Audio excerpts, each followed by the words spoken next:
এবং তার যে বোন, তাদের চেহারার সাথে কিন্তু অনেকটাই মিলে যাচ্ছে। আমি ভিডিওতে বুবি মায়ের ভিডিও ফুটেজ লাগিয়ে দিলাম, দেখেন চেহারার অনেকটাই মিল খুঁজে পাবেন। অবশেষে মৃত্যুর পর মেথিকান্দা রেল স্টেশনের পরিচ্ছন্নতা কর্মী ববির পরিচয় পাওয়া গেল। তার মৃত্যুর পর ফেসবুক দুনিয়ায় যখন আমাদের ভিডিওগুলো ভাইরাল হয়, ঠিক তখনই তাদের চোখে আমাদের ভিডিওগুলো পড়ে। মোহাম্মদ সৈকত ইসলাম, আমি বৃদ্ধা মা ববির ভাগ্নি জামাই হইতেছি। ওনার অরিজিনাল নাম ওয়াহিদা বেগম। অ্যাকচুয়ালি আমিও জানতাম না যে আমার একটা খালা শাশুড়ি এই অবস্থায় আছে। এই যে ফেসবুকে বা সোশ্যাল মিডিয়ায় ওনার সম্পর্কে দেখতেছিলাম কয়েকদিন ধরেই, কিন্তু আমার যে একটা খালা শাশুড়ি হারায় গেছে বা ভালো কি মন্দ, এই জিনিসগুলো আমি জানতাম না আর কি। পরবর্তীতে আমি ওই ভিডিওটা আমার ওয়াইফকে এমনি দেখানোর জন্য দেখাই যে দেখো একটা বৃদ্ধা মহিলাকে, তাও বাক প্রতিবন্ধী, কেমন করে মারধর করছে, করে মহিলাটা মারা গেছে। ওই মুহূর্তে আমার ওয়াইফ ওনাকে দেখে একটু চিনতে পারে, ফুল ক্লিয়ার না। পরবর্তীতে এটা রাতের বেলা দেখাইছিলাম আমি। পরবর্তী সকালবেলা ওনার যে অন্যান্য আত্মীয় স্বজন আছে সবাইকে দেখানো হয় কনফার্ম করার জন্য যে আসলে এটাই কি আমাদের সেই খালা কি না। পরবর্তীতে সবাই দেখার পরে এটা কনফার্ম করে যে হ্যাঁ, এটাই আমাদের খালা। ইনি হারিয়ে গেছে 2001-2 সালের দিকে। তারপর অনেক খোঁজাখুঁজি করছে, আর ওই সময় তো তেমন সোশ্যাল মিডিয়াও ছিল না, ফেসবুক, ইউটিউব এই টাইপের কোনো কিছু ছিল না। সবচেয়ে বড় কথা, ইনার ফ্যামিলির 20 জন মেম্বারের মধ্যে 19 জন মেম্বারই বাক প্রতিবন্ধী। এবং আজ থেকে প্রায় 25 বছর আগে তার ভাগ্নিকে দেখার জন্য বের হয়েছিল। একটি ভুল রাস্তা, ভুল ট্রেন তাকে এই অবধি নিয়ে আসে। আমার বাড়িতে আসার জন্য করে আমার মাকে বলছে আমি বোনের মেয়ে, ভাগ্নি বাসায় যাবো। তাই করে আমার মায়ের সাথে কথা বলে মনে করতে আমার বাড়িতে আসতে এখন অসুখ আসলো, তো মাথার মধ্যে অত খেয়াল করে পানি রাস্তা মানে যাওয়া আসি 20 টাকা লাগে গাড়ি ভাড়া। তো এই রাস্তার মধ্যে আসে কোন দিকে গেছে না গেছে আমি আর বলতে পারি না। অনেকেই তাকে পরিচয়হীন ভেবেছিল, কিন্তু আমাদের ভিডিও সামাজিক যোগাযোগ মাধ্যমে ছড়িয়ে পড়ায় তার পরিবারের সন্ধান মিলেছে। আমাদের বৃদ্ধা মা ববির ভাই বোন কতজন ছিল? ওনারা ভাই বোন 8 জন। 8 জনের মধ্যে মানে ইনি একজন মারা গেল, আর 2টা ভাই মারা গেছে, আর বাকি 5 জন আছে। 5 জনের মধ্যে অলরেডি 3 জন আসছে এখানে, আর 2 জন অসুস্থের জন্য আসতে পারে নাই। বৃদ্ধা মা ববি, যার আসল নাম ওয়াহিদা বেগম, তিনি যখন হারিয়ে যায় তার বয়স তখন 50 কিংবা 51। তার বিয়ে হয়েছিল, তার একটি মেয়েও হয়েছিল, কিন্তু তার মেয়েটি মারা যায়। ভাগ্নির বাড়িতে আসার পথে একটি ভুল ট্রেন তাকে এই পর্যন্ত নিয়ে আসে। শুধুমাত্র মুখ দিয়ে পরিচয়টুকু বলতে পারে নাই বলে তার গন্তব্য এই রেল স্টেশনেই রয়ে গেল। তাই করে আমার মায়ের সাথে কথা বলে মনে করতে আমার বাড়িতে আসতে এখন অসুখ আসলো, তো মাথার মধ্যে অত খেয়াল করে পানি রাস্তা মানে যাওয়া আসি 20 টাকা লাগে গাড়ি ভাড়া। তো এই রাস্তার মধ্যে আসে কোন দিকে গেছে না গেছে আমি আর বলতে পারি না। আমি আমার শ্বশুর বাড়ি, তারপরে আমি এসে করে আসলো বাটন মোবাইল। আমার নানি মরার মতো আমার ওই বাটন মোবাইল দিছে হাতে, সেই মোবাইল ব্যবহার করছি। তা ওখানে এক নাম্বার আসলো, সেই নাম্বারে যোগাযোগ করছি যে আমার মা খালা কই। তো করছে তোমার খালা নেই, তোমার বাসাত গেছে। কেন? তো করছে এমনি বেড়াতে গেছে। আমি করছি না, আমার বাড়ি তো আসেনি।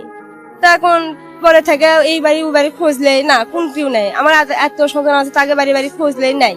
পরে আমার মামাকে বললাম যে মামা দেখো আমার ভালো যে খালা আমার বাড়িতে আসতে লিয়ে তো রাস্তা থেকে ভুলে গেছে, তখন দেখো তো খুঁটি পাও। পরে আমার ওই মামা মনে করেন যে অনেক জায়গায় খুঁজিছে, না হলো 2-3 বছর খোঁজাখাজি করছে, না পাওয়া সত্ত্বেও মনে করেন ওই টেনশন আমার ওই মামা মনে করেন যে মারা গেছে। আমার ওই মামা তো বোনের বাপ মারা যাওয়ার পর থেকে মনে করেন যে আমার এরা তো বুবা কালা মানুষ। আমার ওই ছোট ভাই বোন, খাওয়াতে ভাই বোন, এই 2 খালার এক ছেলে এক মেয়ে, তারা ছোট আসলো, এত দূর মনে করেন যে বুদ্ধি আসলো না। এখন এই বুদ্ধি হয়ে ছবি মনে করেন যে ফেসবুকে ছাড়া দিচ্ছে, কিন্তু এতদিন দেয়নি ছাড়ে, এই জন্যই পাওয়া যায়নি। এখন আপনারা একবারে ইন্টারনেটে দিচ্ছেন ছাড়ে, এই জন্য পাওয়া গেছে। এই জন্য আমরা এই খুঁজে মনে করেন চলে আসছি। আমাদের ভিডিও দেখেই মূলত তারা যোগাযোগ করেছে আমাদের সাথে। আর সব থেকে অনেকেই ভুল বুঝতে পারেন যে তারা এতদিন পরে আসছে, এতদিন কোথায় ছিল। যখন ববি মা হারিয়ে যায় তখন কিন্তু প্রায় 30 বছর আগের ঘটনা। তখন কিন্তু এতটা ডিজিটাল প্ল্যাটফর্মটা ছিল না যে ফেসবুকে পোস্ট করবে বা এরকম। আর যেহেতু একই পরিবারের প্রায় সবাই বাক প্রতিবন্ধী, সেহেতু বুঝতে পারতেছেন তারা নিজের জায়গা থেকে অনেক চেষ্টা করেছিল। আর সবশেষে আপনি ওনার কি হন? ববি বৃদ্ধা মা ববির বোনের মেয়ে। বোনের মেয়ে। হ্যাঁ, ভাগ্নি। আপনার নামটা? মোসাম্মদ গোলাপি বেগম।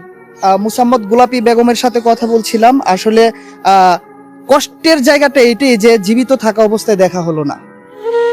50টি বছর পরিবারের সাথে কাটিয়ে শুধুমাত্র মুখে কথা বলতে না পারার কারণে সেই পরিচিত মুখগুলোকে শেষ দেখাটুকু দেখতে পারলেন না ববি। ফেসবুকে যখন নাকি মোটামুটি ভাবে গতকাল থেকে প্রকাশ হচ্ছে যে ববি বেগমের পরিচয় মিলেছে, তখন অনেকেই কমেন্ট করতেছে যে হয়তো আগে জীবিত থাকা অবস্থায় তারা আসেনি, তারা হয়তো টাকার জন্য আসছে। এই ব্যাপারে যদি কিছু বলতেন। হ্যাঁ, বিষয়টা আমিও খেয়াল করছি। আসলে সবার কাছে আমি করজোরে অনুরোধ করতেছি, তারা প্রত্যেকটা মানুষ প্রতিবন্ধী মানুষ। তারা যদি খোঁজ পাইতো আর আমরা যদি একটু আগে জানতে পারতাম, তাহলে হয়তো বা আজকের এই দিন দেখা লাগতো না। আর প্রথম কথা, দ্বিতীয় কথা, তারা টাকার বিষয়টা অত বোঝে না। আপনারা যারা এই ধরনের কমেন্টগুলো করতেছেন, তারা যদি নিজের চোখে তাদেরকে একবার দেখতেন, তাহলে হয়তো আপনারা মানবিক দিক থেকেই বলতেন যে না, এরকম কিছু না। আর এরা টাকার জন্য আসে না, এখানে কিছু ফান্ড তারা জোগাড় করছে, কি কারণে জানি না। আমাকে এরকম রেল স্টেশন থেকে ধরনের ইনফরমেশন দেওয়া হলো, এবং তারা নিজেরা সিধা এতটুকুই তাদের কথা যে ওই টাকাগুলো এখানে স্থানীয় কোনো মসজিদ, মাদ্রাসা অথবা ইতিমখানা থাকলে সেইখানে দান করে দেন। এটা অন্য কারো মুখের কথা না, ওই যে ভাই বোনগুলো, আত্মীয় স্বজনগুলো, তাদের মুখের কথা। তো দয়া করে সবার কাছে অনুরোধ, কেউ এই ধরনের কমেন্ট করেন না। তারা প্রতিবন্ধী মানুষ, তাদের প্রতি একটু সদয় দৃষ্টিতে দেখবেন, আর সবাই তাদের জন্য একটু দোয়া করবেন। ধন্যবাদ। অনেকেই কিন্তু আমাদেরকে বলেছেন আমরা ভিউ ব্যবসায়ী। আজকে আমাদের ভিউর জন্য কিন্তু ভাইয়া আপনার খালা শাশুড়ি না, তার খালা শাশুড়ির সন্ধান পেয়েছে, বোনের সন্ধান পেয়েছে, কিন্তু ভাগ্যের পরিহাস যে জীবিত থাকা অবস্থায় তারা দেখতে পারলো না। আর অনেকেই অনেক ধরনের মন্তব্য ফেসবুকে করতে পারেন যে টাকার জন্য তারা আসতেছে। আসলে এটাও না, তারা কিন্তু সবাই একত্রিত হয়ে বলেছে যে যদি কোনো ফান্ড থাকে ওইটা মসজিদ, মাদ্রাসায় যেন দিয়ে দেওয়া হয়। সুতরাং আমরা ফলোয়ারের আশায়, এই যে আমাদের ভিডিওটা লক্ষ লক্ষ মানুষ দেখে, সবাই কি ফলো দেয়? ফলো দেয় না। আমরা কিন্তু মূলত ভিডিও পাবলিশ করি যেন মানুষের উপকার হয়, আমাদের ভিডিওর মাধ্যমে কারো না কারোর যেন উপকার হয়। তো আমাদের জন্য দোয়া করবেন। আর বিশেষ করে আমাদের বৃদ্ধা মা ববি, যেহেতু আমরা তাকে ববি নামেই জানি, ওনার নাম হলো ওয়াহিদা বেগম, কিন্তু আমরা তাকে বুবি নামে সারা জীবন বলে যাব। এই বৃদ্ধামার জন্য দোয়া করবেন, মহান আল্লাহ তাআলা যেন তাকে জান্নাতুল ফেরদৌস দান করেন, আমিন। যারা নাকি এই বুবি বেগম মানে ওয়াহিদা বেগমের শেষ সম্বল কিছু টাকা পয়সা লুট করার উদ্দেশ্যে তাকে মারধর করে হত্যা করেছে, তাদের বিচার এই বাংলার মাটি থেকে হবে? প্রশ্নটুকু দেশের সরকারের কাছে, দেশের মানুষের কাছে রেখে গেলাম। বছর পরেও আমি স্বাধীনতাটাকে খুঁজছি। পৃথিবীতে হারিয়ে গিয়েও আবারও পরিবারের কাছে ফিরে আসার গল্প অনেক রয়েছে, কিন্তু বড় কষ্টের বিষয় ববি নামের ওয়াহিদা বেগমের পরিচয় তার পরিবারের কাছে ফিরে এলেও তিনি আর ফিরে এলেন না। এমন নির্মম পরিণতি যেন আর কোনো মা, আর কোনো বোন, আর কোনো অসহায় মানুষের জীবনে ফিরে না আসে।